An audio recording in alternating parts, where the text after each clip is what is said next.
आप किसी भी चीज में निगेटिविटी को देखते हैं, नेगेटिविटी को नहीं देखना चाहिए, पॉजिटिविटी को देखना चाहिए। विरोधी लोग तो जिस प्रकार से भ्रामक प्रचार करते रहे हैं, तो वैसे ही उन लोगों को थोड़ी चस्का मिली है, तो उनका एक विरासत रही है। राज्य के लिए तो उन्होंने कुछ किया नहीं। लेकिन आज सबसे बड़ा सवाल है कि सत्ता की सीढ़ी के तौर पर बना विपक्षी गठबंधन अब दम तोड़ने लगा है। आज इसी पर होगी देश की सबसे बड़ी बहस।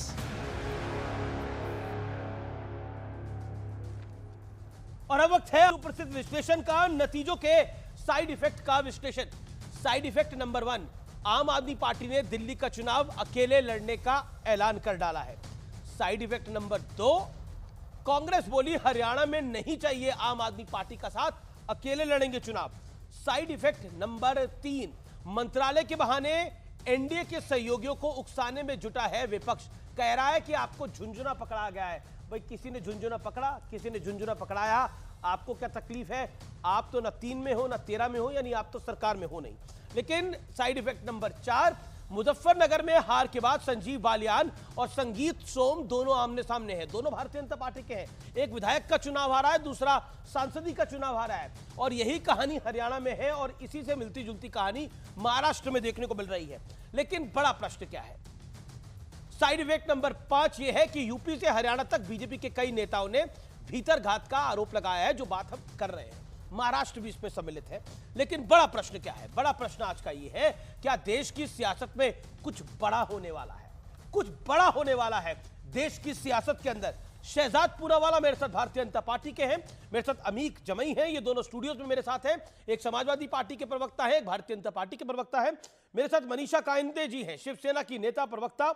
मेरे साथ प्रोफेसर अनवर पाशा है, प्रवक्ता राष्ट्रीय जनता दल के, उनका भी अभिनंदन है इस चर्चा के अंदर। चलिए इस चर्चा की शुरुआत कर लेते हैं आप ही के साथ। अमीक जमई साहब, आप लंबे अरसे बाद दिल्ली आ रहे हैं और इस बार जीत के लड्डू लेकर आ रहे हैं, यानी एक बड़ी जीत मिली है समाजवादी पार्टी को उत्तर प्रदेश के अंदर। मेरा बड़ा स्पष्ट प्रश्न यह है कि सारी बातें एक तरफ, ये झुंझुने की कहानी आपको क्यों सूट करती है? यानी एनडीए में झुंझुना बट रहा है, एनडीए में लट्टू बट रहे हैं, उसका आपसे क्या मतलब? देखिए, प्राइम मिनिस्टर का और जो हमारे एमएचए हैं उनका जो कैरेक्टर है वो बहुत ऑटोक्रेटिक कैरेक्टर रहा है और एनडी अलायंस को लेकर चलने का उनका कैरेक्टर नहीं है जी। आप देखिए कि ये झुंझुने की बात ये हमने नहीं कही।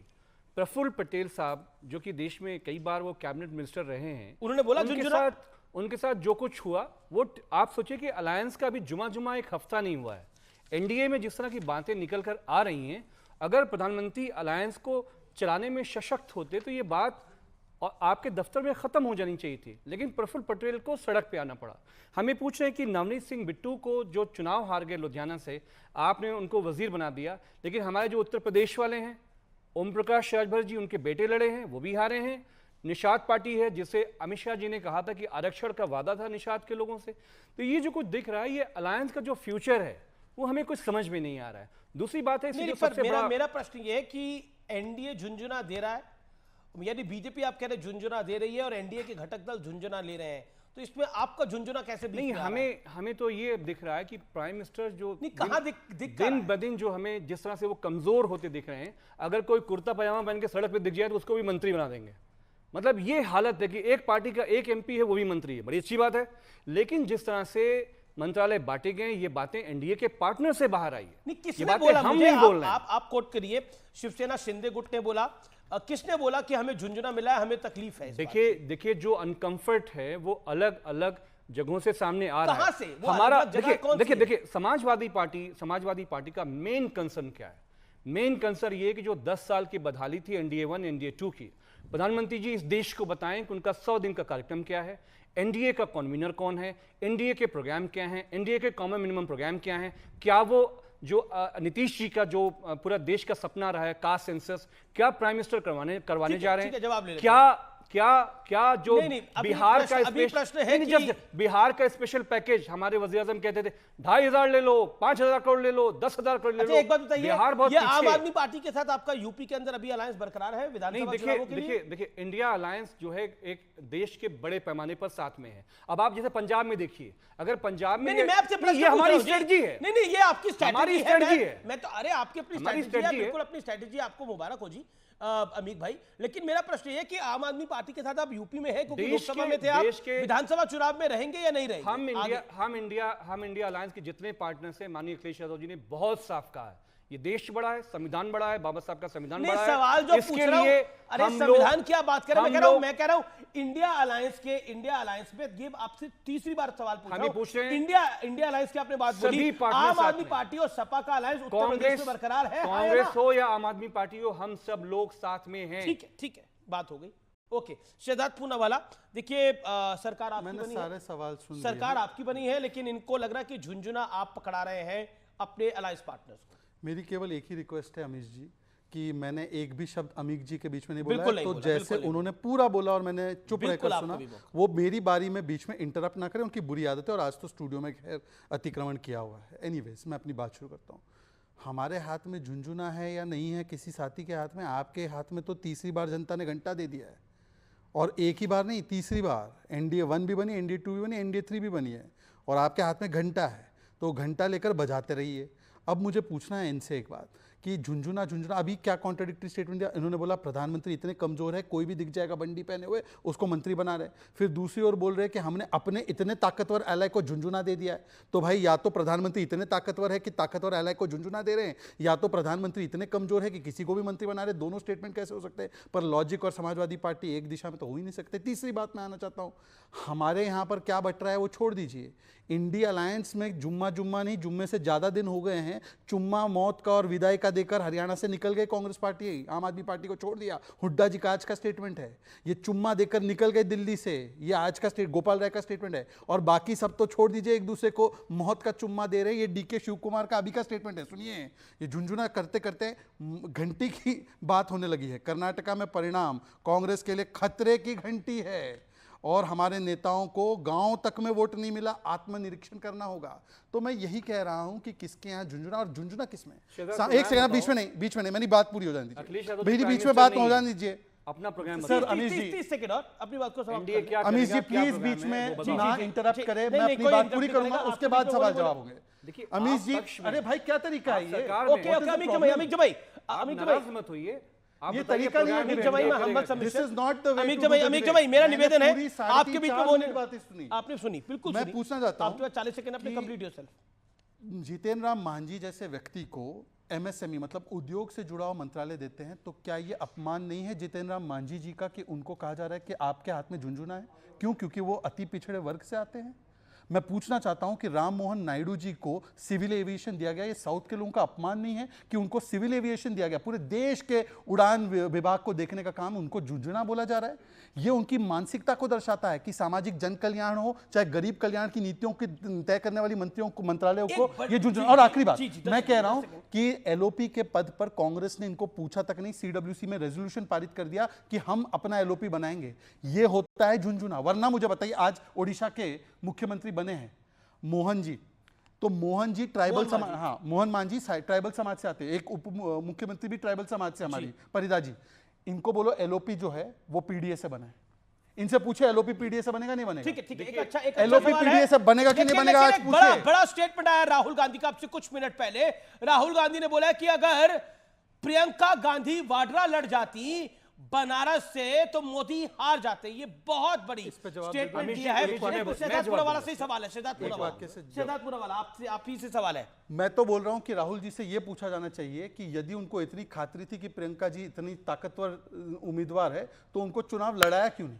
मतलब राहुल गांधी ने प्रियंका वाड्रा का खेल कर दिया। ये तो मैं वही कह रहा हूं ना कि एक दूसरे को झुंझुना, कभी आम आदमी पार्टी कांग्रेस को, कभी राहुल लेकिन प्रियंका को, कभी DK शिव ये कुमार। इंटरेस्टिंग है। प्रियंका अगर बनारस लड़ जाती तो मोदी हार जाते। भाई आपने तो अमेठी भी नहीं लड़वाया, देखिए आपने तो अमेठी भी नहीं लड़वाया उनको। आपने तो अमेठी भी नहीं लड़वाया प्रियंका देखिए, गांधी वाड्रा को। देखिए, और रॉबर्ट वाड्रा तो कह रहे थे मैं लड़ना चाहता हूं, हमारे इंटरव्यू में बोला रॉबर्ट वाड्रा ने। देखिए, बताइए अभी जमाई बताइए। एलओपी के देखिए, वाराणसी का चुनाव प्रधानमंत्री हार चुके थे जी, ये ईवीएम और डीएम के मैनेजमेंट था। आप सोचिए प्रधानमंत्री नहीं ये अनफेयर है। 2.5 लाख 3 लाख 4 लाख से जीते तो बात समझ में आ रही है। 1.5 लाख, बगल में अफजल अंसारी 1,25,000, बगल में धर्मेंद्र यादव जी 1 लाख 1.25 लाख से अरे ऊपर। वो आप भूल जौनपुर गए, आपकी जो नेत्री ने कद वोट है, जिहाद की भी अपील करी थी। देखिए, लगता है काम कर गई। देखिए, प्रधानमंत्री- और हमारा एनालिसिस बता रहा है कि वोट जिहाद हुआ देखिए, है, यानी एक मुश्त होकर वोट डाला गया है। प्रधानमंत्री का जो कद है, उनके झूठ बोलने से, मां गंगा जी के झूठ बोलने से कद उनका गिरा, इसको एक्सेप्ट करिए आप। देखिए दूसरी बात एलओपी का नहीं, अमीर शहजाद भाई का जो जवाब है, बनारस जाते होंगे, मैं भी शहजाद भाई बनारस का जाता हूं, एलओपी का, बनारस शहजाद जाता हूं, भाई का- 10 साल से पहले भी जाता था और आज भी जाता हूं। देखिए, और शहजाद देखिए भाई का- देखिए कुछ चीजें तो सपाट होती है, सही होती है, उनको सपाट बोलना चाहिए। और विदाउट प्रधानमंत्री एक कमजोर हुए, सेकंड इसको accept करिए। उनके चेहरे पे दिख रहा है। जैसे चेहरे पे जो जैसे frustration, एक कमजोरी है, वो सेकंड दिख रही है। बना एक सेकंड अमीर जब भाई गिव मी 30 सेकंड्स मुझे मैं LOP ओनली का जवाब देना अमीर चाहता भाई हूं। अनफेयर है ये। अब आपने बोला देखिए मैं भी बनारस जाता हूं, आप भी बनारस जाते होंगे और सबने काशी विश्वनाथ का वो कॉरिडोर देखा है। क्या नरेंद्र मोदी ने कम काम किया काशी विश्वनाथ में? एक सेकंड नहीं एक सेकंड, काशी विश्वनाथ का कॉरिडोर सर आप बीच में बोले, अब अपनी बात को कंप्लीट कर ली। पूरा फाइनेंस का एलोकेशन समाजवादी पार्टी की सरकार में हुआ था। शहजाद तो तब कांग्रेस में, जिनको मालूम ही नहीं है, ये तो कांग्रेस में थे। चलिए ओके प्रधानमंत्री जी ने नाम ले लिया, भाजपा में आ गए। मैं जवाब दे दूं। चलिए क्या जवाब देंगे? मैं जवाब देता हूं। अरे आप काशी कॉरिडोर का फनी चीज फाइनेंस एलोकेशन अरे ठीक है जैसे अमित पूर्वांचल भाई, का अब ये था, स्टूडियो तो बाकी भी समाजवादी मेहमान है, प्रोफेसर मैंने बोला अनवर ना, पाशा आप ही के अतिक्रमण कर गठबंधन दिया के तो हैं, पूरा विवेक फायदा श्रीवास्तव उठाया। आप ही के गठबंधन के हैं। देखिए ऐसा है कि इनके यहाँ पे अगर ये स्थितियां हैं कि तीसरी बार चुनाव हारने के बाद अब काशी का एलोकेशन हमने किया है, तो बहुत जल्द हम देखेंगे कि मुख्तार अंसारी को अरे छोड़कर, आपने अयोध्या अतीक क्यों अहमद हार को गए? छोड़कर जय श्री राम बोलने लगे। एक ही अयोध्या सवाल, क्यों हार एक ही प्लीज एक सेकंड सर मैं तो बीच में केवल एक बोलेंगे ही तो आप रिक्वेस्ट डिबेट खराब हो मैं तो जाएगी, केवल क्यों एक ही फायदा? रिक्वेस्ट करता हूं कि अवधेश पासी और अखिलेश जी दोनों मिलकर अयोध्या में जय श्री राम बोले और मंदिर जाए। अवधेश पासी को जब पूछा गया एक पत्रकार के द्वारा कि जय श्री राम बोल दो, जय सिया राम बोल दो, पटका पहना है, तो बोला मेरी विचारधारा नहीं है। तो मैं अभी अमित जमाई जी, आप और अवधेश जी कब जाएंगे राम मंदिर जय श्री राम का नारा लगाने के लिए, बोल दीजिए। अच्छा, और काशी विश्वनाथ की आप बात कर रहे थे अमीर जमाई, काशी में बनारस में कितना विकास हुआ है मुझे बताने की आवश्यकता नहीं है, कितना काम हुआ है मुझे बताने की आवश्यकता नहीं है। खुद बोलती है, तस्वीरें बोलती हैं, वहां का एयरपोर्ट की रोड बोलती है और बाकी सब तमाम चीजें बोलती हैं। क्या आपको लगता नहीं है, देखिए कहने सुनने के लिए नेतागिरी में अच्छा है कि वो फलाना वहां से लड़ता जीत जाता, देखिए चुनाव हो गए हैं, नरेंद्र मोदी बनारस के काशी के सांसद हैं, 3 बारी के सांसद हैं, देश के प्रधानमंत्री भी हैं। ये कहने सुनने को अच्छा लगता, फलाना लड़ता तो जीत जाता। भैया आप लड़वा देते, किसने रोका था कांग्रेस पार्टी को? Who stop Congress party? Amethi लड़वाते यार प्रियंका जी को, वो रॉबर्ट वाड्रा कह रहे थे मुझे अमेठी लड़वा दो, लड़वा देते। ऑल इन फैमिली, डिसाइड तो किसी और ने करना ही नहीं है, परिवार ने तो डिसाइड करना है ना, तो फिर कर लेते डिसाइड। लेकिन पॉइंट ये है कि अमीर जमाई, मेरा सब स्पष्ट सवाल आपसे ये है कि क्या आपको लगता है कि जिसे कहते हैं बेगानी शादी में कहावत है अब्दुल्ला दीवाना, उस तरह की स्थिति हुई है? नहीं, देखिए देश की हम समाजवादी पार्टी सबसे बड़ी 2-3 अपोजिशंस में से एक है। हमारा सवाल सरकार बन चुकी है, प्रधानमंत्री जी को इसके लिए मुबारकबाद। एलओपी कौन है? हम ये कहना चाह रहे बड़े हैं, ऑपोजिशन है, एलओपी का सवाल ही शहजाद, नहीं, जवाब ही नहीं दिया। एलओपी स्पीकर कौन होगा?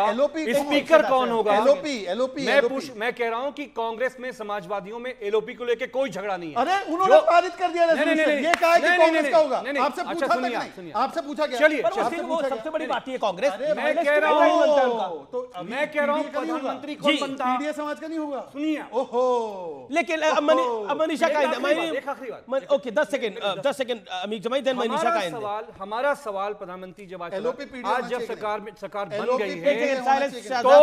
तो कास्ट सेंसस जो नीतीश जी चाहते थे वो कब होगा? चलिए, कास्ट सेंसस में 5,000 कास्ट करोड़ सेंसस 10 सेकंड दे। 5,000 कास्ट करोड़ सेंसस का 10 जो सेकंड दे। विशेष पैकेज बिहार का, आंध्रा का, वो कब होगा? कास्ट सेंसस अग्निवीर कब स्क्रैप होगा, ये आप बताइए। कास्ट सेंसस 100 दिन के कार्यक्रम में आपका क्या ठीक है, प्रोग्राम? मैं एक सेकंड मनीषा काइंदे, शिवसेना अगली शिवसेना एनडीए के घटक दल हैं, शिवसेना शिंदे गुट की मनीषा काइंदे जी। मनीषा काइंदे, आपके नेता का बयान में पढ़ रहा हूं, एकनाथ शिंदे गुट की शिवसेना के चीफ विप हैं श्रीरंग बारणे साहब कहते हैं कि चिराग पासवान, जीतन राम मांझी, एचडी कुमारस्वामी की पार्टी को कम सीटें मिलने के बावजूद कैबिनेट मंत्रालय दिया गया है और उनकी पार्टी के सांसद होने के बावजूद उनको इंडिपेंडेंट चार्ज का राज्य मंत्री दिया गया है।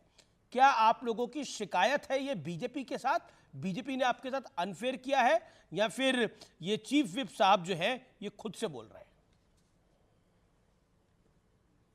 देखिए, मैं आशा रखती हूँ कि आप लोग मुझे बोलने देंगे और बिल्कुल मेरी बात पूरी करने देंगे एंकर सहित।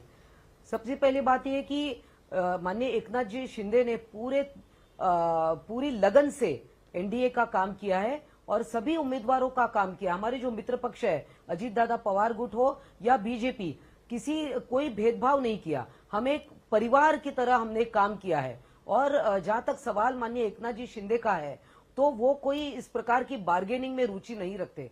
हालांकि कैबिनेट मिनिस्ट्री मिलता तो और खुशी होती, मगर हम काम जैसे खुद डॉक्टर श्रीकांत शिंदे जो बेटे हैं सीएम के, उन्होंने कहा कि मुझे कोई मिनिस्ट्री नहीं चाहिए, मैं पार्टी का काम करना चाहता हूं, पार्टी को बढ़ाना चाहता हूं। तो ये सब बातें हैं, ये होती रहेंगी, मगर काम करना है। और श्रीरंग बारणे जी भी 3rd टाइम के मेंबर ऑफ द पार्लियामेंट है। स्वाभाविक है, उनको लग सकता है कि कोई अपनी बात एक्सप्रेस करे, ये बात रखने का अधिकार है, चाहे वो प्राइवेटली रखे या थोड़ा बहुत मीडिया में बोल दे, मगर फिर भी हम एनडीए के साथ है, पूरे डट के खड़े रहेंगे और कोई नाराजगी नहीं है। और हमें आशा है ये तो नहीं है कि इनमें से कुछ सांसदों की बात, इनमें से कुछ सांसदों की बात उद्धव ठाकरे के गुट से हो रही हो, कहीं ऐसा तो नहीं है? क्योंकि मामला तो वहां भी फंसा हुआ है ना। कोई बात नहीं है। और देखिए वहां उद्धव ठाकरे के गुट में क्या चल रहा है वो मुझे पता नहीं है। वहां की भी बातें आपके प्रसार माध्यमों के द्वारा हमें पता चल रहे, मगर ऐसी कोई बात नहीं। कोई भी खासदार, कोई भी विधायक हमारा उद्धव ठाकरे के पास नहीं जाएंगे। सभी एकनाथ शिंदे जी के साथ डट कर खड़े हैं। और आगे जो कोई एक्सपांशन होगा, देखिए केंद्र सरकार में बहुत सारी बातें होती है, कोई ये सिर्फ मिनिस्ट्री नहीं है, कॉर्पोरेशन है, ऐसी बहुत सारे और भी संधि हमें मिलेगी। जी, मैं रिएक्शन ले लेता हूं विवेक श्रीवास्तव से, और अनवर पाशा भी हैं। पहले अनवर पाशा के पास चले जाता हूं। Professor Anwar Pasha, professor Anwar Pasha, RJD की तो कोई खास सीटें आई नहीं इस बारी लोकसभा चुनाव के अंदर, हो अल्लाह बहुत हुआ, लेकिन अब एनडीए की सरकार बनी हुई है तो साइड इफेक्ट होने लाजमी है। आपके यहाँ भी ब्लेम गेम चल रहा है। जिस पप्पू यादव को आपने हरवाने की कोशिश करी, वो पप्पू यादव जीत गया। अब वो कह रहा है कि मुझसे बड़ा नेता कौन बिहार का, कह रहे मैं तेजस्वी से बड़ा हूं। अमीश जी, मैं ये उम्मीद करता हूं कि बिना इंटरप्शन के जो भी समय आपने दिया है मुझे बोलने देंगे। और जो इंटरप्टर्स आपके बैठे हुए हैं, जो पैनलिस्ट, उनसे भी मेरा अनुरोध है कि मैंने इंटरप्ट नहीं किया है, मुझे बोलने दीजिए। देखिए, आप जो भी परसेप्शन चाहे बनाएं, सच यह है कि हम बिहार की लार्जेस्ट पार्टी हैं। आरजेडी बिहार की लार्जेस्ट पार्टी है और वोट जो शेयर है वो सबसे ज्यादा हमारा है। और आप 25 में देख लीजिएगा कि हमारा दमखम जो भी है वो आप देख लीजिएगा। रही बात पोर्टफोलियो या मंत्रालय के डिस्ट्रीब्यूशन की, तो ये प्रधानमंत्री का प्रेरोगेटिव है। वो जिसे चाहे झुंझुन्ना पकड़ाएं, जिसे चाहे तोप पकड़ाएं, वो उनका प्रेरोगेटिव है। और ये डिपेंड करता है एलाइज पे कि वो उसको अपमान समझते हैं या सम्मान समझते हैं। वो ये मुद्दा उनका है, हमें उसके बारे में कुछ कहना नहीं है। हमें इस बिहार की जनता के हवाले से जरूर ये कहना है कि बिहार की जनता पिछले 10 वर्षों से स्पेशल पैकेज के लिए बिहार के लिए इंतजार कर रही है। बिहार की जनता बिहार को स्पेशल राज्य का दर्जा का इंतजार कर रही है। उसके अलावा बिहार की जनता की जो समस्याएं हैं वो रोजगार से जुड़ी हुई है। क्या ये मंत्रालय जो दिए गए हैं, क्या रोजगार पैदा करने वाले मंत्रालय हैं? ये भी जवाब देना पड़ेगा नीतीश जी को।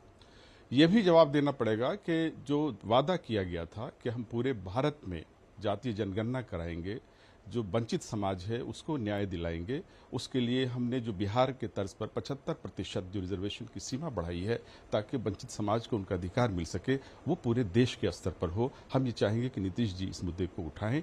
और साथ ही साथ हम ये भी चाहेंगे कि 75% जो हमने बिहार में दिया है रिजर्वेशन, उसको कॉन्स्टिट्यूशन के 19 शेड्यूल में उसको डाला जाए ताकि उसको बाद में कभी भारतीय जनता पार्टी छेड़खानी न कर सके। ठीक है। और उसमें अनवर साहब, आपने लंबी बात अपनी रखी, मैंने जो आपसे प्रश्न पूछा था, पप्पू यादव का आकांक्षाएं हैं, पप्पू यादव का नहीं, सवाल का जवाब भी देना पड़ेगा। पप्पू यादव का जीतना और उनके समर्थकों का यह क्लेम करना कि वो तेजस्वी से बड़े नेता हैं बिहार के, आप उसको कैसा मानते हैं?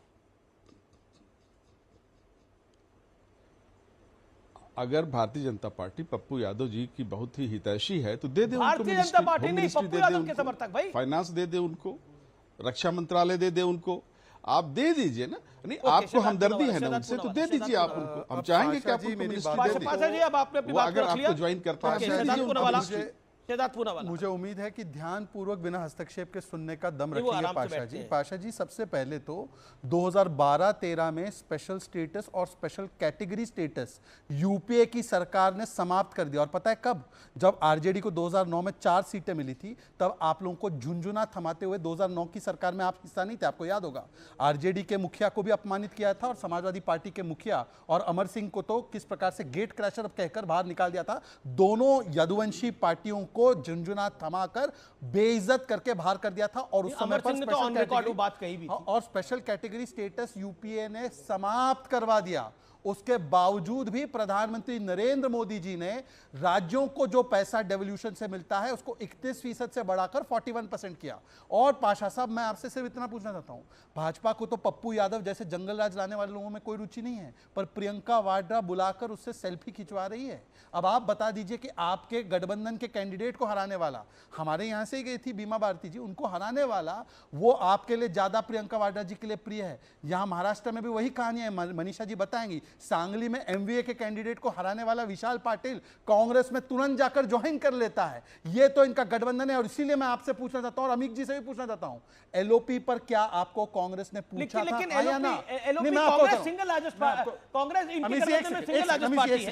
एक पॉइंट ये अमित जी, पॉइंट आप क्यों डिफेंड कर रहे हैं? मैं मुझे एक डिफेंड नहीं कर रहा, पर अमित कांग्रेस जी, मैं आपको नहीं, मेरा तर्क इसके पीछे समझिए, मेरा तर्क समझिए जी। मेरा तर्क समझिए जी, आपका क्या एक सेकंड, मैं तर्क समझ तर्क समझाइए। तर्क ये है मुझे कि जवाब- एक सेकंड, मुझे प्लीज जवाब- डोंट मुझे डिस्टर्ब, जवाब प्लीज देने का- एक second, let him explain. Problem ये है शहजाद ना। शहजाद शहजाद को दीजिए। 10 सेकंड दीजिए। Shehzad, you can explain. BJP की आपने सवाल अरे बीच पूछा में है अमित मुझसे, जी ने जवाब अपना मैं एक देना काउंटर चाहता हूं। डाला आपने तो अमित सवाल जी को पूछा जवाब है ना दे। वो शो चला रहे, एंकर है, शो के सबसे बड़े करता धरता है। अरे आपने आपसे पूछा बड़े है हो गए, सवाल, आपसे बड़े हैं ना। आपने मुझसे छोड़िए, सवाल अब पूछा सुनिए। है एलओपी अरे भाई, के मैं बारे जवाब में दे दूं। आपने एक सवाल एक पूछा सेकंड, है। अरे आप जो बात बोल रहे हो मैंने आपने बोल दिया मुझसे अनवर सवाल पाशा। पूछा है ना, एक सेकंड, जवाब अब देने अनवर पाशा दीजिए। 10 सेकंड रुकिए ना। Audio down, okay, make your point Shahzad. Amit ji, हमारी बीजेपी की 240 240 है, यस। इंडिया अलायंस बोलते हैं हम 234 आगे, बहुत करीब आगे। जी। इंडिया अलायंस का नंबर गिनाते ना, वरना तो कांग्रेस का 99 और समाजवादी का 37 है, इनका तो 4 है ना। हम तो इनसे 100 गुना बड़े हैं। तो मैं इसीलिए पूछ रहा हूं इनसे कि 240 और 234 जब आप गिनाते हो तो 234 को एलओपी नहीं पूछेंगे आप? ये तर्क है इनका। अब तो ये सारे point निर्णय है आपका, ये सारे निर्णय एक साथ खाएंगे, मैं जवाब एक देता साथ हूं। लेंगे एक- और एक- पूछा तक नहीं, पूछा तक नहीं। अब मैं आपको जवाब देता अनवर हूं। पाशा 30 सेकंड बोलिए। 30 सेकंड, शार्प 30 अब सेकंड। अब मुझे बोलिए, मुझे जवाब देने दीजिए। शहजाद पूनावाला साहब को कॉन्स्टिट्यूशन के बारे में कोई जानकारी नहीं है। अच्छा। या अगर जानकारी है तो भ्रम फैलाने में माहिर है नहीं, भारतीय सब जनता नौवीं पार्टी। फेल को ही पता है। जाकर के पढ़ लीजिए एलओपी नहीं, कौन नौवीं होता फेल है। को सारे पता है। जो मैंने विपक्ष कॉन्स्टिट्यूशन लॉ में सीखी है, पर मुझे सबसे क्या पता? बड़ी जो पार्टी होती है, सबसे बड़ी जो पॉलिटिकल पार्टी होती है, उसी का एलओपी होगा। और प्रधानमंत्री जो सबसे किसका बड़ी होता है पार्टी फिर? होती है, उसी का एलओपी होता है। प्रधानमंत्री किसका होता है? ये आप तो आपको कहते हैं इसकी प्रधानमंत्री को जानकारी शपथ नहीं होनी लेनी चाहिए। और रही बात ये अरे प्रधानमंत्री को आपने कहा शहजाद सबसे बड़ी पूनावाला पार्टी साहब, के प्रधानमंत्री नेता को जनता ने प्रधानमंत्री बता नहीं दिया बनना कि चाहिए। उनकी आपके हैसियत नेताओं क्या ने है। कहा 303 से 239 पर पहुंचा दिया। अच्छा। जनता ने 303 से 239 पर पहुंचा दिया प्रधानमंत्री जी को। अच्छा अकेले जी। नहीं है, अकेले नहीं है आपके पास संख्या। ओ, आप अकेले हुकूमत नहीं अब बना संविधान सकते थे। कौन पढ़ के नहीं आपको आया? बैसाखी लेनी ट्री पड़ी। पोल ये अलायंस सत्य को नहीं है। बहुमत से ज्यादा मिला क्या ये है। सत्य नहीं है। अपने हिसाब ये से आप संविधान पढ़ लो। लेकिन देखिए अब ये फिर ए फॉर मैं एप्पल वाली पूछ रहा बात हूं, है। people alliance अगर को बीजेपी छोड़िए। सिंगल लार्जेस्ट पार्टी है उसके और बिना बीजेपी का आपने नंबर अपना पिछली 240 है, सरकारें चलाई 249 थी। नहीं है, पिछली 240 सरकार है एनडीए की बीजेपी का सरकार नंबर। नहीं थी। और एनडीए के पिछली घटक दल सरकार मोदी थी, के साथ और हैं, मोदी बीजेपी जी के की साथ सरकार हैं। थी। तो फिर मोदी मैं जी एक की सेकंड गारंटी। मैं मनीषा अब कायंदे से एनडीए पूछ के लेता पास आ हूं। गए। Manisha Kayande, let Manisha Kayande respond. मनीषा कायंदे, ये बार बार एक चीज चलाई जा रही है कि मोदी के पास नंबर नहीं है, बीजेपी के पास नंबर नहीं है, लेकिन बीजेपी का अपना नंबर 240 है। और जो बोल रहे हैं आरजेडी के प्रवक्ता साहब, प्रोफेसर साहब हैं, बहुत पढ़े लिखे हैं, उनका अपना नंबर, उनकी पार्टी का नंबर 4 है। मतलब आपके पास भी सीटें इनसे ज्यादा ही हैं, 7। देखिए, ऐसा है कि इनको बड़ा चढ़ाकर बात करने की आदत है और ये आज से नहीं है, पहले से है। अब बीजेपी, इन्होंने सारी ताकत लगा दी, इंडिया अलायंस ने पूरी ताकत लगा दी कि मोदी जी को किसी प्रकार सत्ता से दूर रखे। इनका एक ही एजेंडा था, एक तो अपने बेटे और बेटियों को भविष्य संभालना, पॉलिटिकल उनकी फ्यूचर को सिक्योर करना, और दूसरा मोदी जी को कैसे भी करके सत्ता से दूर रखना। इसमें भी टोटल फेल हो चुके अब, और ये सब बातें कर रहे हैं, इसके हाथ में झुंझुना थमा दिया, उसको ये कर दिया, उसको ये कर दिया। इनको तो कोई बोलने का अधिकार ही नहीं है, क्योंकि इनका अगर ट्रैक रिकॉर्ड देखा जाए तो इन्होंने क्या किया है। जो हम पर आरोप लगाते हैं, उनके स्टेट में उनकी क्या हैसियत है, उनके साथ कौन है, उनके बैकग्राउंड क्या है। तो ये सारा है कि क्योंकि शिवसेना भारतीय जनता पार्टी एक पुरानी अलायंस है, एक दूसरे की आइडियोलॉजी पहले से मैच करती है, आज से नहीं, लगभग 30 साल से आइडियोलॉजी मैच करती है, और हम हिंदुत्व को साथ लेके चलते हैं, सबको साथ लेके चलते हैं। कितना भी उन्होंने कोशिश की, मगर लेकिन आप बार-बार हिंदुत्व की बात करती हैं, लेकिन हिंदुत्व इस बार हिंदुत्व का कार्ड चला ही नहीं, उत्तर प्रदेश में तो हिंदुत्व का कार्ड चला ही नहीं, हिंदुत्व का कार्ड तो इस बार फ्लॉप हो गया, हिंदुत्व का कार्ड तो इस बार फ्लॉप हो गया उत्तर प्रदेश के अंदर। की पार्टी कहते हैं उसको। क्या कह रहे हैं पाशा साहब? उत्तर प्रदेश में जो कुछ हुआ उसकी हम मीमांसा करेंगे, मगर आप आपके गिरेबान में तो झांक के देखिए ना कि आपकी पार्टी कहां पर है, आप किसके साथ बैठ सकते हो। आपका जो ट्रैक रिकॉर्ड रहा है आपके स्टेट में, तो आपका किसके साथ अलायंस बना है। ठीक है, अनवर पाशा पप्पू यादव को लेकर आरजेडी और मैंने पप्पू यादव अब इंडिया अलायंस के एक बड़े नेता के रूप में उभर के आए हैं। उनके खिलाफ आरजेडी की भी नेता थे, उनके खिलाफ बीजेपी के भी नेता थे, और वो चुनाव जीत के आ गए। और संख्या के टर्म में भी बिहार की नंबर 1 पार्टी है। हम किस टर्म में बिहार की नंबर 1 पार्टी है आज भी, संख्या के टर्म में भी नहीं, किस कौन से एनालिसिस में, और वोट शेयर के टर्म में भी। इसको आप तो बिहार आपको हासिल क्या हुआ? बिहार में 4 सीटें आपकी सर, 3 से मतलब 240 पर क्यों आ गए? जनता इसको सुन के तो अमित जवई और विवेक भी मुस्कुरा रहे हैं, विवेक जी और अमित जवई भी मुस्कुरा रहे हैं पाशा साहब की बात सुनकर।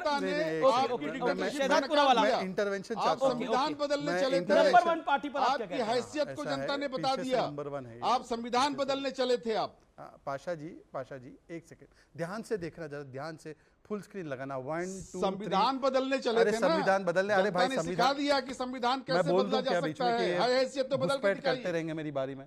बोलिए। इनको तो वैसे लाउड स्पीकर पे ज्यादा आवाज करने की आदत है, मैं बोल देता हूँ।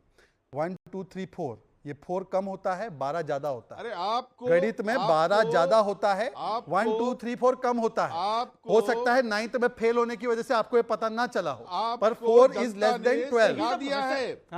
प्रोफेसर आपके प्रधानमंत्री को जनता ने बता दिया कि आपकी हैसियत क्या है। अच्छा, ये प्रोफेसर पढ़ाई लिखाई वाले 300 से ला करके डाल दिया आपको। नहीं, इनके पार्टी के नेता तो 9 भी फेल है, 303 से लाकर 239 पे डाल दिया। इनके पार्टी के नेता तेजस्वी यादव और तेजप्रताप दोनों ने मैट्रिकुलेशन नहीं की है। इंटायर पॉलिटिकल साइंस की डिग्री आप दिखा दीजिए। पाशा जी आप सीखते रहिए, आप 5 बार सीखते रहिए, कोई समस्या नहीं है। पाशा जी अब मैं बोलूं क्या कि आप बीच में घुसपैठ करते रहेंगे। पाशा जी उंगली दिखाना बंद कीजिए, उंगली दिखानी मुझे भी आती है, समझ रहे हैं ना? पाशा जी उंगली दिखाने मुझे भी आती है। इंटायर पॉलिटिकल साइंस पढ़ाया जाता है सब्जेक्ट के रूप में। चलिए अब मैं आपको 2-3 भारत बातें की बताना किस यूनिवर्सिटी में इंटायर पॉलिटिकल साइंस का सब्जेक्ट पढ़ाया जाता है, बता दीजिए आप। अब मैं बोल दूं क्या? बता रहे हैं। देखिए पाशा जी, सबसे पहले क्योंकि आप लोग सब लोग जो आरक्षण विषय छेड़ रहे हैं, मैं आपसे पूछना था, तो संविधान की बात की ना, बंगाल में तो संवैधानिक पीठ ने कहा कि ओबीसी के आरक्षण से छीन के मुस्लिमों को दे दिया धार्मिक आधार पर। बोलिए उसके साथ है कि खिलाफ है? एमवाई के चक्कर में एम को इतना आगे और वाई को इतना पीछे। अरे सुन लीजिए ना, ये बार-बार फटते क्यों हैं? क्या बोला है? इन्होंने थोड़ी बोला है, हाईकोर्ट ने बोला है जी, कलकत्ता हाईकोर्ट ने स्ट्राइक डाउन करा। फटने का क्या रिवाज है? ऑडियो डाउन करना पड़ेगा, ऐसे नहीं डिबेट हो पाएगी। ओके, शहजाद पुणे वाला 30 सेकंड आप, देन अनवर पाशा का ऑडियो आप खोलिएगा। पाशा जी, हम डिबेट में है, बम की तरफ फटना नहीं है यहाँ पे हर 2-2 मिनट से ना, अपनी बारी में फटना है या बोलना है। अब मुझे बोलने दीजिए, मेरी बारी है, मैं अपनी बात बोल दूं।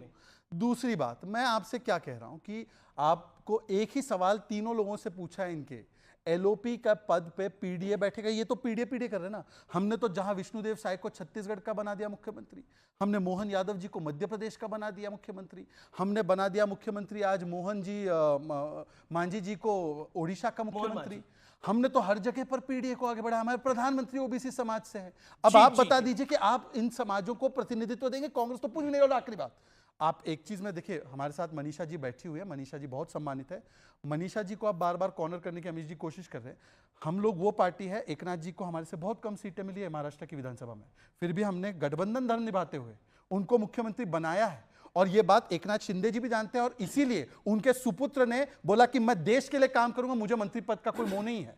ये हमारे आलय होते हैं। जेडीयू को भी छोटी पार्टी होने के बावजूद भी हमने मुख्यमंत्री बनाया। ये होता है गठबंधन, जहां पे हम एक दूसरे के लिए चेयर नहीं खींचते। विवेक श्रीवास्तव एक बार भी नहीं बोले, आप 4 बार बोल चुके हैं। Vivek Srivastava, my straight question tonight is, देखिए गठबंधन के इंडिया अलायंस के 3 लोग हैं और पक्ष के 2 लोग हैं, तो मुझे लगता है कि टाइम मैनेजमेंट उसी के अकॉर्डिंग होगा। विवेक जी, मेरा प्रश्न यह है कि साइड इफेक्ट हर पार्टी हर गठबंधन में होते हैं, हार जीत के इसमें कोई दो राय नहीं है। क्या आपको लगता है कि आप एनडीए के अलायंस को उकसाने का प्रयास कर रहे हैं? एक स्टेबल गवर्नमेंट जो इस समय देश में आई है, पब्लिक के मैंडेट के साथ आई है, वो आपको सूट नहीं करती। आपको मोदी पसंद नहीं है, आपको बीजेपी पसंद नहीं है, तो लेकिन जनता ने तो 240 सीटें देके भेजा है ना, जनता ने तो 292 सीटें मोदी के अलायंस को दे दी है ना, क्या करिएगा आप? जी, अब वो किसी को झुंझुना दे, किसी को पकौड़े दे, किसी को चाय दे। नहीं, देखिए, नहीं, मेरा पहला इंटरेक्शन जो हुआ था बीजेपी के प्रवक्ता शहजाद पूनावाला से on the day the government की स्वेरिंग इन थी, तो हमने तो कांग्रेचुलेशंस भी कहा था, बधाई भी कही थी और बेस्ट विशेस कही थी, क्योंकि अंत में वो भारत सरकार है, चाहे सरकार किसी भी पार्टी को, और पूरे देश को उसकी सुननी पड़ेगी। और हम चाहेंगे कि स्टेबल गवर्नमेंट हो, हम चाहेंगे स्टेबल गवर्नमेंट हो और स्ट्रांग ऑपोजिशन हो, क्रिएटिव इंटरैक्शन हो, जिससे देश सही पथ पे चले। लेकिन कुछ प्रश्न जो आते हैं उसका उत्तर रूलिंग पार्टी के प्रवक्ता को देना चाहिए, rather than finding faults in the opposition. अगर हम पूछते हैं कि किस क्राइटेरिया पे आप स्पीकर बनाएंगे, किस पार्टी का हो सकता है, क्या आपका गठबंधन स्टेबल है हमारी कंट्री के लिए, तो हमारे में फॉल्ट फाइंड करके कि आपका पीडीए और ऐसा है और वैसा है, you need to answer questions about your government. अपनी पार्टी का आंसर करिए ना आप, कि स्पीकर के पद पे अफवाहें आई थी कि बहुत बड़ा डिस्प्यूट है, क्या ऐसा है, पहला सवाल। दूसरा सवाल मेरा था कि 4% रिजर्वेशन का प्रॉमिस अपने मैनिफेस्टो में चंद्रबाबू नायडू ने किया था मुसलमानों के लिए ओबीसी कोटा के बाहर, और आपकी पार्टी भाजपा जो प्रेजेंट गवर्नमेंट है वो उसके साथ सम्मिलित थी। क्या अब जब सरकार बन रही है चंद्रबाबू नायडू की, तो आप लोग उस 4% को देंगे, कैसे देंगे या नहीं देंगे, और नहीं देंगे तो गठबंधन क्या स्टेबल कहलाएगा? ये मेरा दूसरा सवाल है। तीसरा मेरा मनीषा जी के लिए है। मनीषा जी, शायद आपको नहीं मालूम है कि इमरजेंसी के टाइम पे मिसेस इंदिरा गांधी की पार्टी, कांग्रेस पार्टी को 2 पार्टियों ने सपोर्ट किया था। कम्युनिस्ट पार्टी ऑफ इंडिया एक थी और दूसरी थी बाला साहब ठाकरे की शिवसेना, जो कि मिसेस इंदिरा गांधी के एलाय बने थे और उनके साथ एलाय नहीं बने थे कभी। मिसेस गांधी की पार्टी के एलाय बाला साहब ठाकरे की पार्टी कभी नहीं बनी थी। एक उन्होंने इमरजेंसी में मिसेस इंदिरा गांधी और कांग्रेस को सपोर्ट किया था। उन्होंने बोला था इमरजेंसी, देखिए इमरजेंसी का सपोर्ट उन्होंने करा था। उन्होंने इंदिरा गांधी को डाइल्यूट मत करिए, नहीं किया था। नहीं, बाला साहब ठाकरे ने एलाय नहीं बने थे, इसको यहाँ पर करेक्शन करने की जरूरत है। उन्होंने देश के हित में एक सपोर्ट दिया था। क्या सपोर्ट इमरजेंसी को? अरे अभी क्या बात पे उस पे लड़ना है? देखिए उस वक्त की परिस्थिति थी, उस वक्त शिवसेना एक बहुत नई पार्टी थी और वंदनीय बाला साहब ठाकरे हमेशा हिंदुत्व का प्रचार प्रसार करते थे और देश हित में आउट ऑफ रिस्पेक्ट उन्होंने एक इंदिरा गांधी जी को सपोर्ट दिया था। उसके बाकी कोई अर्थ नहीं निकालना चाहिए आज की परिस्थिति में। अब उस वक्त का कॉन्टेक्स्ट अगर आज लगा रहे तो उसका कोई अर्थ नहीं। बाकायदा एक रूपरेखा बनी थी, उसके बाद उन्होंने भाई स्वर्गीय इंदिरा जी और स्वर्गीय बाला साहब ठाकरे जी के बीच में पूछने वाले लोग, बताइए 62 के युद्ध में तो आपने चीन को समर्थन दिया था भाई।